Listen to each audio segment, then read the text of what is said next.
For those who are studying the Bible, Jesus is the only way. And the Bible is part of the Vedic literatures. But my point is slightly expanded to what you're saying. I'm not disagreeing with you. I'm saying is that we really have to become expert in understanding the Bible so that when they say words like that, we can show them how much they have misunderstood the Bible. And I've done that many times, you know. I'll quote from the Bible, and people don't quite know how to respond to different things that are pointed out. But the thing is, that's true. Like Yeah. but the thing is, they're satisfied. The thing is, they get the love of the Lord. That's fine. They're satisfied. Ultimately, everybody needs to get the love of the Lord. Yes. Once they get the love of God, they are like fearless and Yeah. satisfied. Yeah. You cannot go beyond it. Like we have several spiritual planets, right? Like you may go lowest planet. Right. But one who know Krishna may go to higher planet. But the thing, they are satisfied. I mean, it's more like you satisfied whatever you are doing. That's okay. Remember, that was what we talked about. We should not be in anxiety if they're not coming to this level that we think they should come to. We should be happy just to give. We should be happy. Maybe you have a conversation and you give them a cookie. They take some prasadam. We know that's helped them. Maybe they'll say, okay, I'll read this book or this article. Maybe you've done some biblical study or you read some books that devotees have done. Some devotees have done some very nice books that give the real, you know. There's a small book that I really like. It's called, the title is, You Mean That's in the Bible? You Mean That's in the Bible? If you read that book, you'll see so many things, so many statements that are from the Bible that exactly represent what we're teaching after hearing from Prabhupada. So when you are able to say things like that this is in the Bible, then, you know, it opens the door for a more serious conversation. If they're addicted to their level of, you know, whatever level they're at, then help them as best as you can and you move on, you know. Because those people, like, you know, they want to know absolute truth a little bit more. Yeah. Then they may know it. Otherwise, it's very difficult because that's, I think sometimes it's still a gift. Yeah. Not like that. Want to say anything? No, I was just going to say that unless they raise their hand and say, I want something, I want more, then it becomes a battle. And it's you're proselytizing and he's resisting, you know, so that it doesn't have any effect. But like my husband's saying, if he gets some prasadam, even he hears the holy name, you say, but Krishna, Krishna, Krishna, you know, so that's very, very beneficial for him. But we can't be attached to winning him over. You know, we can't be attached to convincing him. He's just, you know, it's not going to happen. It's definitely not going to happen. What Prabhupada used to say, what good your 3-minute lecture will do, you know? He said, give them a book. So that's if you can do that, if you can go that far, that's a victory, you know, because eventually it'll have its purifying effect. But sometimes we won't see it in this lifetime even, the effect that it'll have when.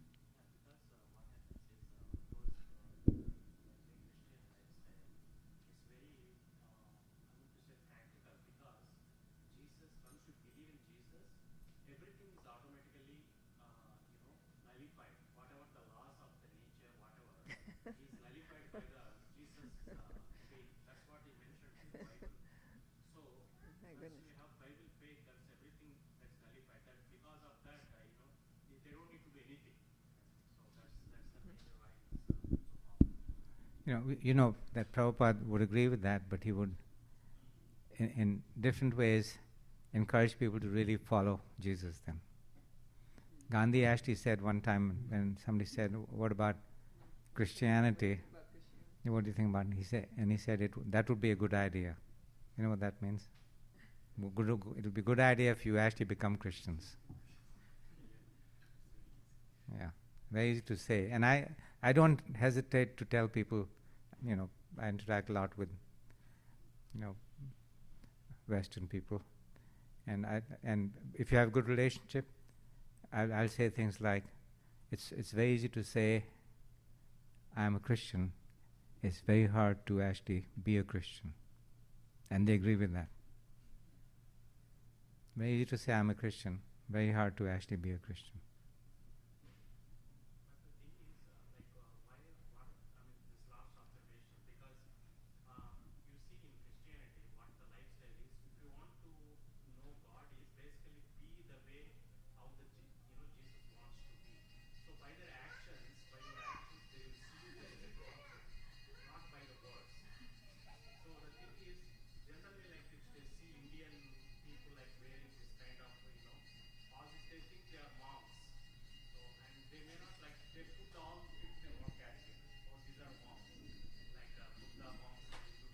Yeah. So then don't be like a monk. Put on a suit and tie. Prabhupada said. If you read Conversations, February 1977, Prabhupada says there that he wants his followers to put on suit and tie and then deal with people like that. He said, not dhoti, kurta and sari. You can do that in the temple environment with your core group, but it's not at all necessary. And Prabhupada is actually saying the opposite. He's saying you go in pant and coat. February 1977 conversation. Said it two times. Actually, he calls dhotis, kurtas, and saris farce dress. Farce. That's a strong word.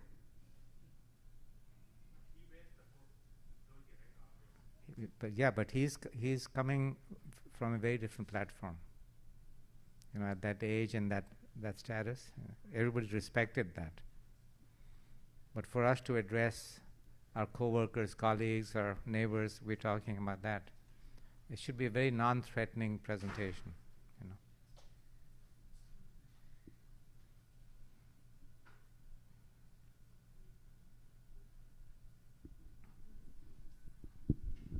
I was just going to also thinking of something to mention to you that helping people to come to the platform of goodness is a first step.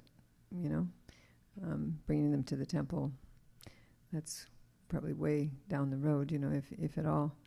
But helping them, like we were saying, giving them some little prasadam, answering their questions is the most important thing, because that's what's going to catapult them to the next platform. If they have questions, those questions is very important. And then if you can answer them, then they're going to keep coming back to you.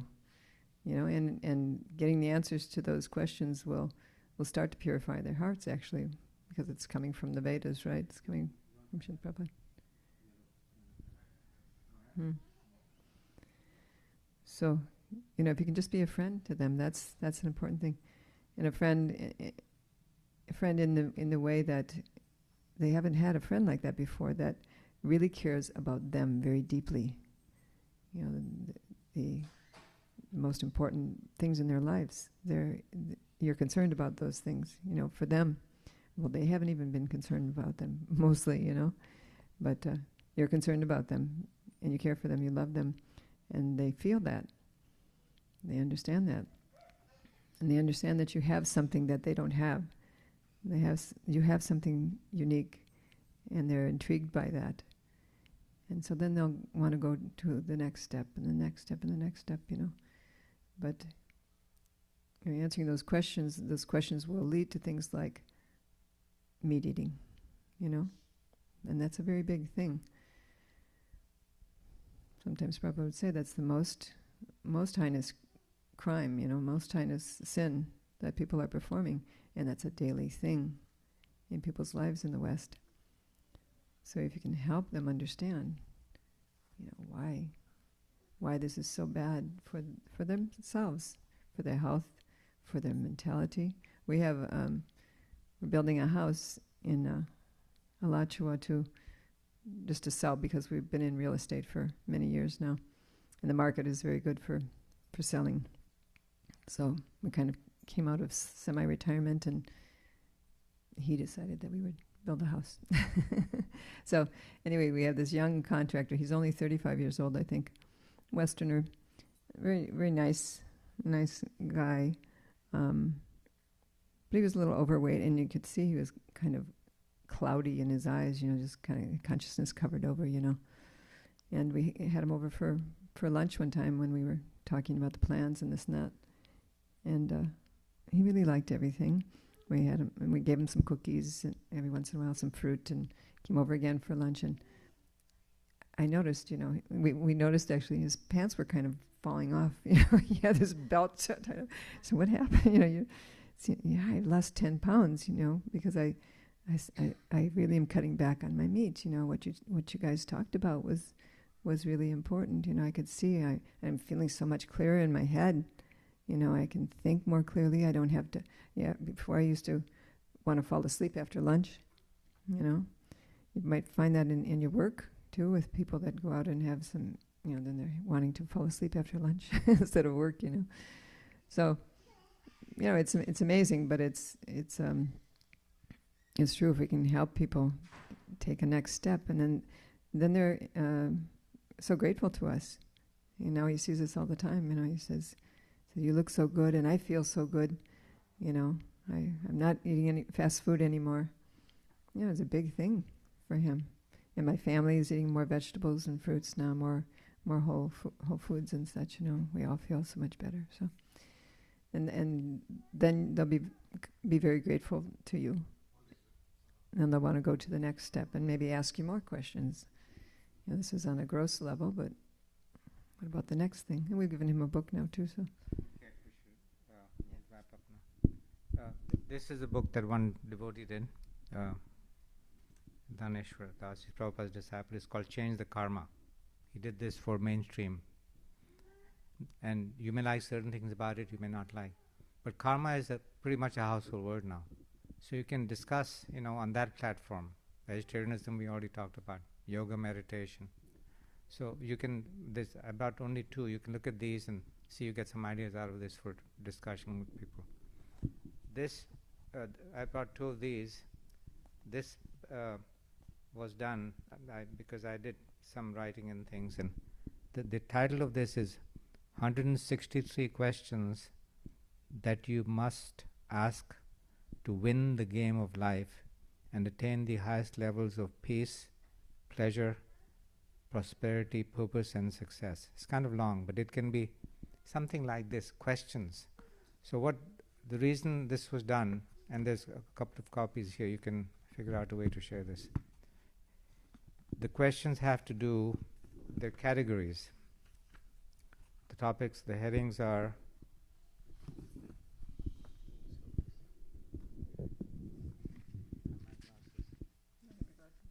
I got enough. Questions pertaining to me and my relationships. Everybody has relationships. So there's 26 questions. Questions pertaining to my physical body. Everybody's concerned about the body. There's about 20 questions. There are questions pertaining to my mind, intelligence, and ego. What is the mind? Why is the mind? Just when you see the question, you'll see.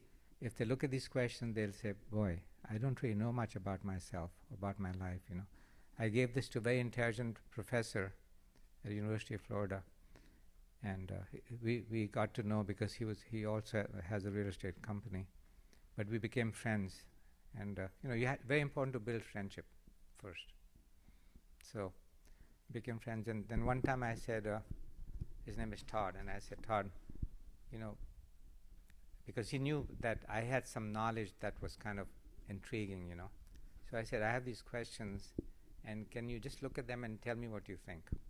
So these questions I showed him in a printout form, and he looked at them and he looked at me and I said, Todd, so what are you thinking? And he said, I'm shocked. And I said, what do you mean you're shocked? He said, I'm stunned that these questions even exist. And I said, what do you mean? He said, well, these are questions that I asked long time ago, but I just gave up because I thought nobody has the answers. So then he said, these questions have answers? I said, yes. And his level of curiosity jumped up 100 times. just by looking at the questions. So when people are faced with questions that they cannot answer, whether they're Christians or whoever they may be, and when they're faced with questions, they realize that you've got something that they are completely missing.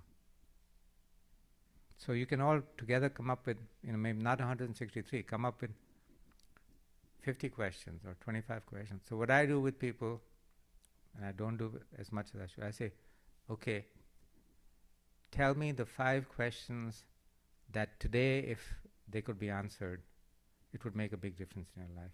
And they can all pick out 5 questions. So if you can answer those questions, what do you think is going to happen in the relationship? Trust, and they feel like you can really help them. And then you can say, okay, what about the next 5? You see, so that's how you kind of build a relationship. Okay, so then there's questions pertaining to regarding material nature. Do we know about material nature? Okay. Question returning to my spirit, soul, and consciousness. Do we know something about soul and consciousness that most people don't? Questions regarding time and the controlling force it exerts. Do we know something about how time works, time factor? Okay. Then questions regarding action and reaction, law of karma. Do we know about the law of karma? Okay. So there's 10, 15. Questions regarding pain and pleasure. Do we know about different kinds of pain and pleasure? We talked about B dot and AAA, but beyond that, okay. So there's about 10, 15 questions there. Questions regarding economic prosperity. Who wants to know about what really brings about wealth? Krishna's given the answers, the 5 factors for success materially. So all these things, the Christians may be working hard, or people may be working hard, but do they always get the results they want? Then questions pertaining to the ultimate cause, control, and authority. Are there controlling forces? Are there ultimate causes? Is there some higher authority? So there's different ways you can have conversations. So this is one idea here. And then I did co-authored a book with this person, Jack Canfield. He's a very famous person to deal with it's called the Human Potential Movement. All the people who teach about self-improvement, self-knowledge, they pick up a lot of the ideas from the Vedas, but it's not very deep, So, but he's gone into self-improvement a lot, and he's done about 200 books. He's almost like Srila Prabhupada in a certain sense. More than 500 million copies also, globally. At one time he was famous for the series of books known as Chicken Soup for the Soul. I don't know if any of you heard of that series, Chicken Soup for the Soul. Basically, the idea was it's something that heals the soul, But because of the background, he called it, unfortunately, chicken soup. So I have a chapter in here called The Science of Eternal Success. Not just success, eternal success. How to solve any problem in life and win. How to solve any problem and win the game of life. Can Srila Prabhupada solve any problem and help people win the game of life? So that's the byline. So then in that I talk about the qualities of the perfect person. I talk about 101 laws of transformation, which are laws of karma. And I talk about, there's the third section. So again, it's a way to just really intrigue people, and some of them will want to learn more. The chapter is, I think, only 20 pages or something. So if you want, you can, any of you can look at that also. Remember, Back to Godhead is the foundation, and Back to Godhead is meant to be a very introductory level of people connecting with the teachings of the Vedas. It's not meant to be Bhagavad Gita or Srimad Bhagavatam or even the small books. It's very, very, very basic ways to address topics that people have an interest in today that really affect them. So that's why I gave examples of all these things. You have to meet people at the level where they're at now and help them at that level. And another good friend of mine, Jim Edwards, who's a famous author and teacher, he said you give people first what they want, and then you give them what they need. This is how you enter into a relationship. First you give people what they want.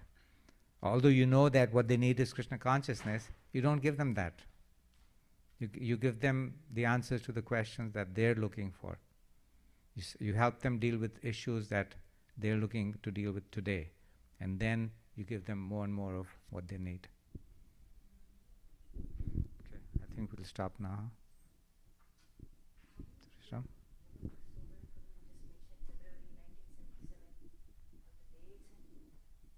Because that was a very life-changing moment for me when I saw those passages.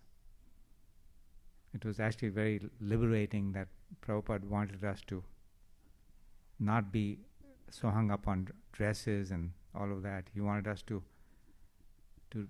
be in an attire so that other people are comfortable with us.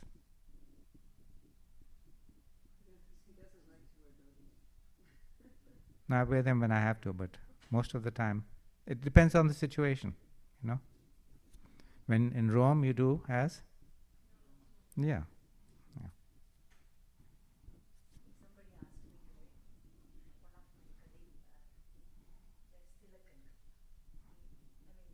They also say Hare Krishna mantra, but he follows Sridhara Swami in South India. So I wear, sometimes on Thursdays I wear a t-shirt which says Hare Krishna.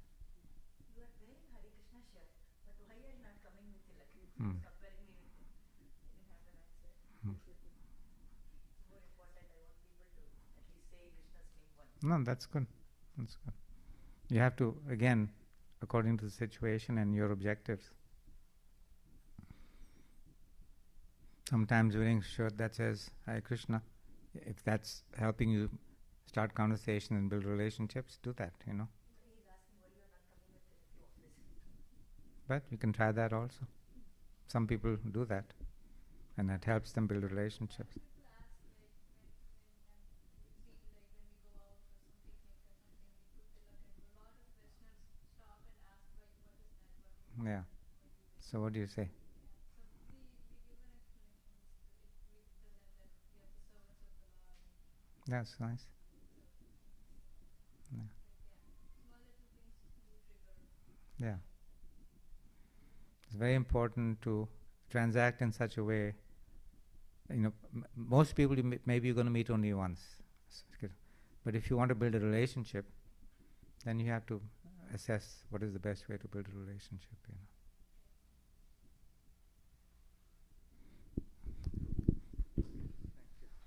know. Thank you, Prabhu. And we're all going to miss the wonderful association we had over the last 3 days. We look forward to having your association more and more. Please do make time to come and spend time with all of us. Okay. Thank you so much. Hare Krishna. Jai Srila Prabhupada.